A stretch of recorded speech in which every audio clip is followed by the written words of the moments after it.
Bonjour. Au cours de son pontificat, le pape François a consacré sa 40e sortie à un voyage en République démocratique du Congo le 31 janvier 2023, occasion pour le chef de l'État du Vatican d'appeler à la paix entre frères africains, mais surtout d'interpeller les puissances coloniales pour qu'elles lèvent les mains sur les richesses du sous-sol du continent.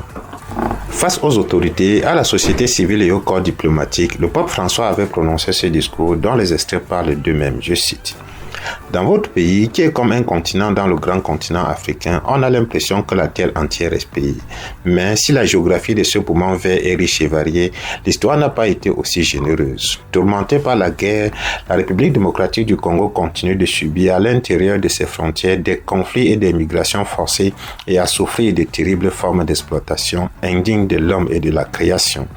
Ce pays immense et plein de vie, ce diaphragme de l'Afrique, frappé par la violence comme un coup de poing dans l'estomac, semble depuis longtemps avoir perdu son souffle. Monsieur le Président, vous avez mentionné ce génocide, oubliez donc souffre la République du Congo. Et tandis que vous, Congolais, vous luttez pour sauvegarder votre dignité et votre intégrité territoriale comme les méprisables tentatives de fragmentation du pays, je viens à vous, au nom de Jésus, comme un pèlerin de réconciliation et de paix. J'ai beaucoup désiré me trouver ici et je viens enfin vous apporter la proximité, l'affection et la consolation de toute l'Église et apprendre de votre exemple de patience, de courage et de lutte. Je voudrais vous parler à travers une image qui symbolise bien la beauté lumineuse de cette terre, l'image du diamant. Chers femmes et chers hommes congolais, votre pays est vraiment un diamant de la création, mais vous tous, êtes infiniment plus précieux que toutes les choses bonnes qui sortent de ce sol fertile. Je suis ici pour vous étreindre et vous rappeler que vous avez une valeur inestimable, que l'Église et le pape ont confiance en vous, qu'ils croient en votre avenir, un avenir qui soit entre vos mains et dans lequel vous méritiez de déverser vos dons d'intelligence, de sagacité et d'assiduité. Courage, frères et sœurs congolais, relève-toi, reprends dans tes mains comme un diamant très pur ce que tu es, ta dignité, ta vocation à garder en harmonie et en paix la maison que tu habites. Revis l'esprit de ton hymne national en rêvant et en mettant en pratique ces paroles. Par le Dieu labeur, nous bâtirons un pays plus beau qu'avant dans la paix. En parlant de freins au développement et de retour au passé, il est tragique que ces lieux et plus généralement le continent africain souffrent encore de diverses formes d'exploitation.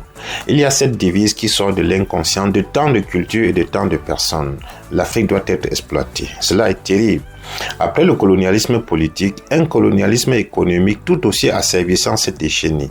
Ce pays, largement pillé, ne parvient donc pas à profiter suffisamment de ses immenses ressources. On en est arrivé au paradoxe que les fruits de sa terre le rendent étranger à ses habitants. Le poison de la cupidité a ensanglanté ces diamants. C'est un drame devant lequel le monde économiquement plus avancé ferme souvent les yeux, les oreilles et la bouche. Mais ce pays et ce continent méritent d'être respectés et écoutés. Ils méritent espace et attention. Retirez vos mains de la République démocratique du Congo, retirez vos mains de l'Afrique, cessez d'étouffer l'Afrique. Elle n'est pas une mine à exploiter ni une terre à dévaliser. Que l'Afrique soit protagoniste de son destin. Que le monde se souvienne des désastres commis au cours des siècles au détriment des populations locales et qu'il n'oublie pas ce pays ni ce continent. Que l'Afrique, sourire et espérance du monde comptent davantage.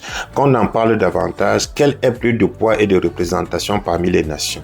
Une diplomatie de l'homme pour l'homme, des peuples pour les peuples, doit se déployer selon laquelle les opportunités de croissance des personnes soient au centre et non le contrôle des zones et des ressources, les visées d'expansion et l'augmentation des profits.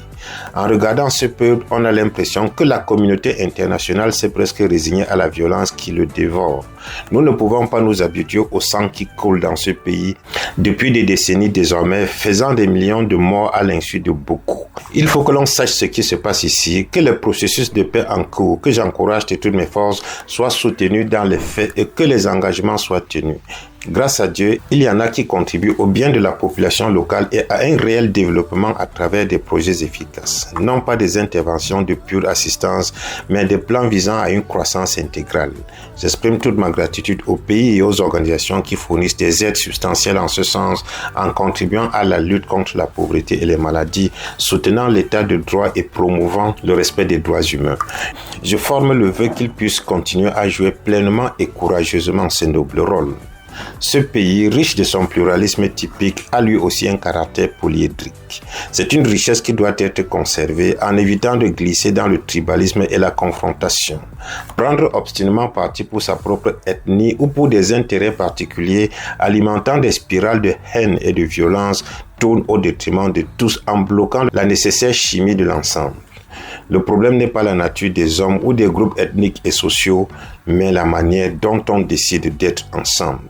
La volonté ou non de se rencontrer, de se réconcilier et de recommencer fait la différence entre l'obscurité du conflit et un avenir lumineux de paix et de prospérité. Fin de citation. Bon week-end.